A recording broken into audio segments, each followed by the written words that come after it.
এবং রোমান কিছু যে করিন্থিয়ান ডিজাইন কিছু পিলারের মাথা দেখলে কিছু বোঝা যায়। গ্রিল একসময় ছিল, পরবর্তীতে এটা একটা সংযোজন করা হয়েছে। আমরা যাচ্ছি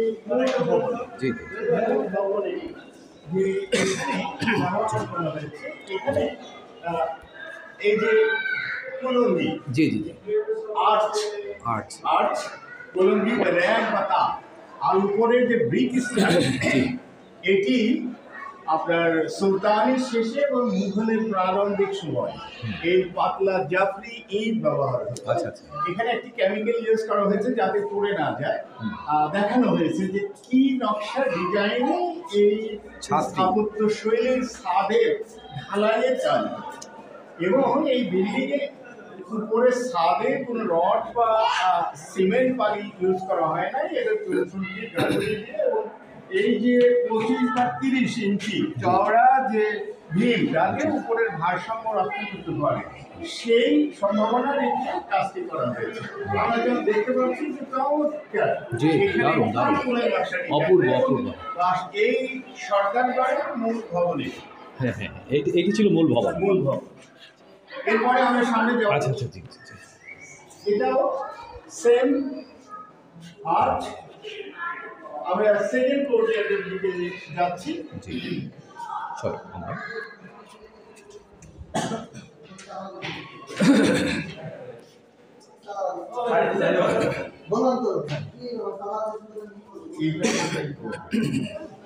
সেকেন্ড কোর্টিয়ারেও কিছু ফুলের নকশা ডিজাইন শুধুমাত্র এই পিলারের বাকি।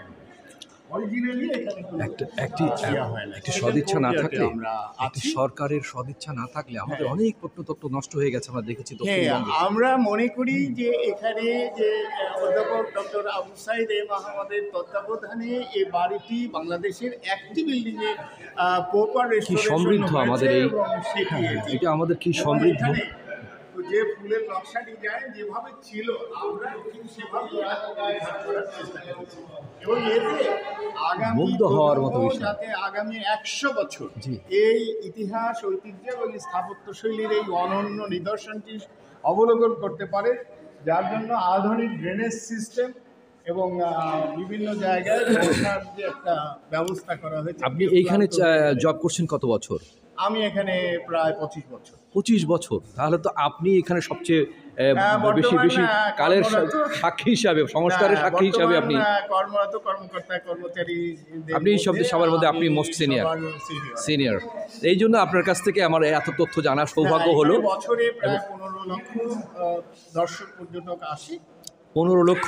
হ্যাঁ, তাদের কাছে ধারণা দিতে সোনারগাঁও ভ্রমণ গাইড নামে আমি একটা আপনার বইটা অবশ্যই আমাদের সংগ্রহ করার দরকার এবং আমরা সংগ্রহ করবো ইনশাআল্লাহ। এবং আমরা এই জিনিসটা আমরা তুলে ধরবো আমাদের জাতীয়ভাবে এবং আন্তর্জাতিকভাবে যে আমাদের এই প্রাচীন যে রাজধানীটি এটি কত সমৃদ্ধ ছিল। আমাদের মাঝখানে তো অবহেলার কারণে, এটা সংস্কারের কারণে সেইভাবে ফুটে ওঠেনি, কিন্তু ইদানিং যে অবস্থাটি আসছে এবং এটিকে যেভাবে আপনারা সংরক্ষণ করে আমাদের কাছে উপস্থাপন করেছেন, এটি অত্যন্ত মানে সত্যি গর্বের বিষয় এবং ধন্যবাদার্হ একটি কাজ যেটি আপনারা করেছেন। এটি আমাদের কালের কাছে সাক্ষী হয়ে থাকবে, নতুন প্রজন্মের কাছে একটা অনুপ্রেরণা হয়ে থাকবে বলে আমরা মনে করি। এই যে কারুকাজগুলো কি সেই মানে আগে যেভাবে ছিল এই বিল্ডিংটা মূল অংশের সাথে সামনে এবং পিছনে এটাও মূল অংশের সাথে ফুলের নকশা ডিজাইনটা প্রায় 300 বছর আগে বা 400 বছর আগে এই ফুলের নকশা ডিজাইনটা সংযোজন হয়েছে। এখানে সময়ে সময়ে এই বাড়ির যে ওনার ছিল, যে বাড়ির যে মালিক, তার ইচ্ছা অনুযায়ী এটি সম্প্রসারিত বলা যায়। এই ফুলের নকশা ডিজাইন অরিজিনাল। আমরা এখানে 4টি নাম দেখছি। হ্যাঁ, 4টি নাম। গোবিন্দ নমো নমো লিখেছে, গোবিন্দায় নমো, গোবিন্দায় নমো। আর ওখানে হচ্ছে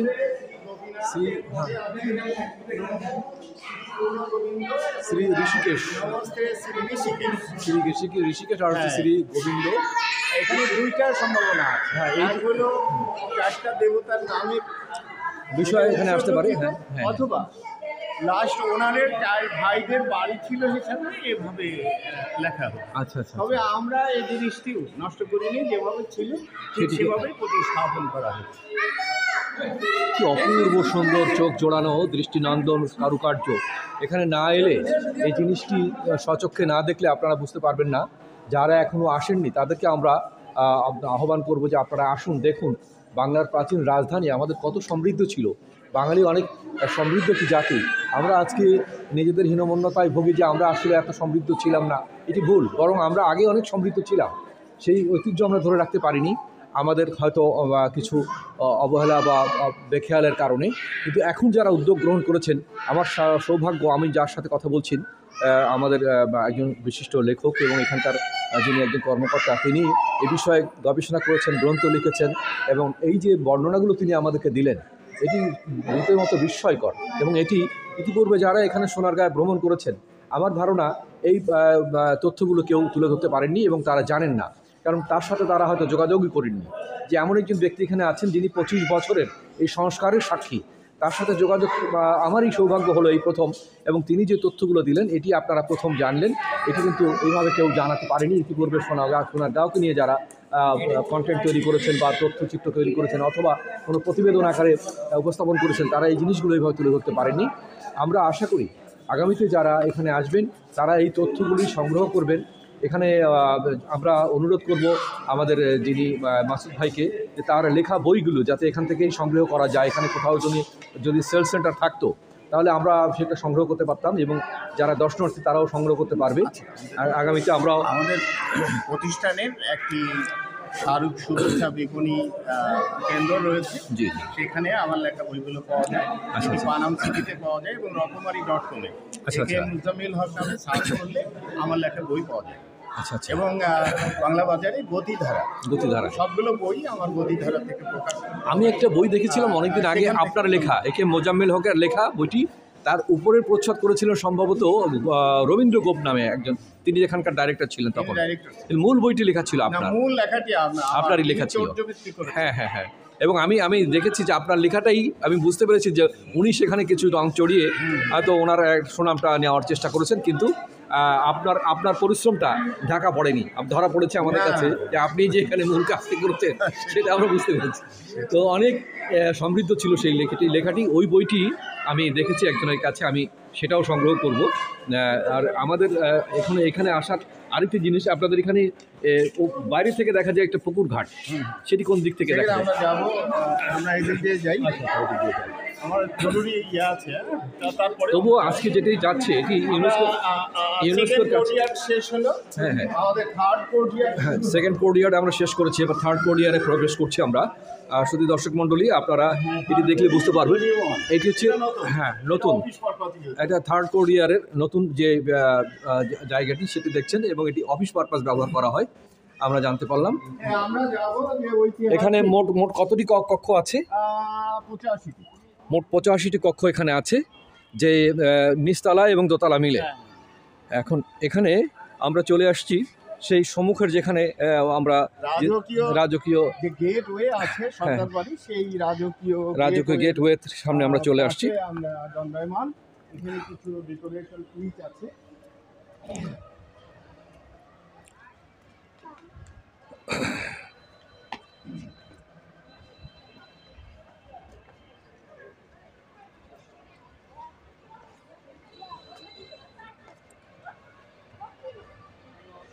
আমি যে কথা বলেছিলাম যে সোনারগাঁয়ের পরিচিতি বহনকারী, সোনারগাঁও আমরা বলি যে 300 বছর প্রাচীন বাংলার রাজধানী ছিল, কিন্তু সেই সময়ের অ্যাজ ইট ইজ কোনো নিদর্শন আমরা দেখাতে পারিনি।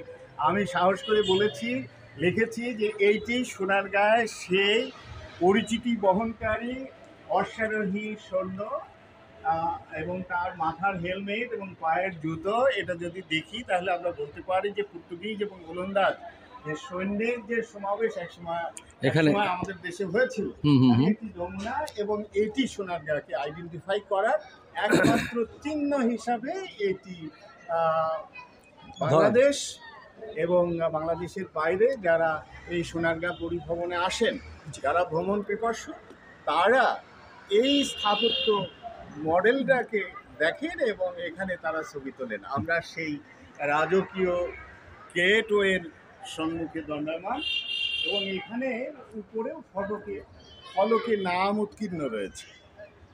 যারা এটা লাস্ট ওনার, আচ্ছা, সন 1300 30 ইসাপাড়া ভবন।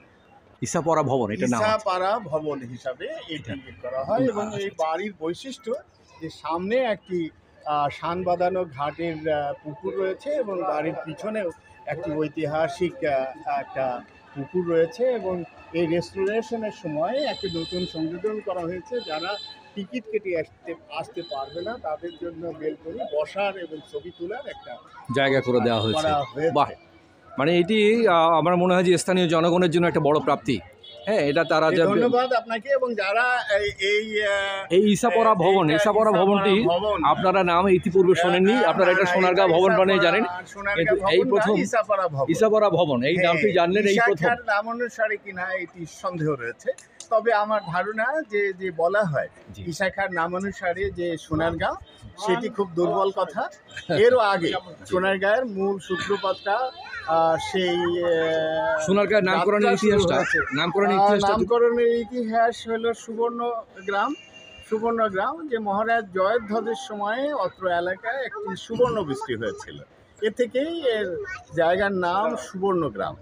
এরপরে এটাকে সুবর্ণ বীথি হিসাবে সমাপিত হয় এবং অনেকে বলে থাকেন যে ইশাখার স্ত্রী সোনাবিধির নামানুসারে এই এলাকার নাম হয়েছে সোনারগাঁও। তবে আজকের বাস্তবতা সেই সোনারগাঁয়ে আমরা দণ্ডায়মান আছি এবং সোনারগাঁ পরিভ্রমণে বছরে প্রায় 15 লক্ষ দর্শক পর্যটক এখানে আসেন।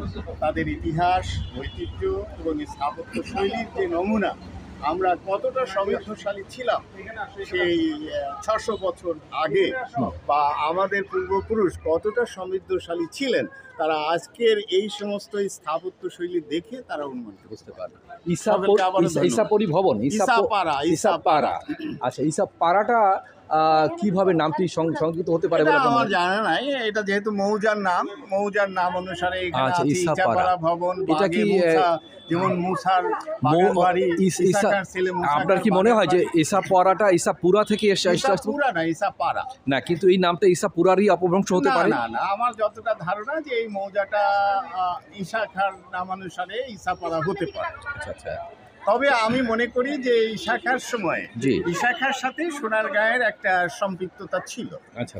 ইশাখার সময়ে যে পানাম যে গ্যারিসন ছিল, সেই ফোর্ট যেটা দুর্গ, পানাম যে ইশাখার যে একটা দুর্গ ছিল, এটাও হতে পারে ইশাখার সম্পৃক্ততা ছিল। তবে এটি যে ইশাখার রাজপ্রাসাদ এমন তো অকাট্য তথ্য প্রমাণ আমার হাতে নেই। তো অনেকে বলে থাকেন যে ইশাখার রাজবাড়ি। দারুণ একটা তথ্য আমাদেরকে দিলেন, আমরা আসলে ধন্যবাদ। হ্যাঁ, আমরা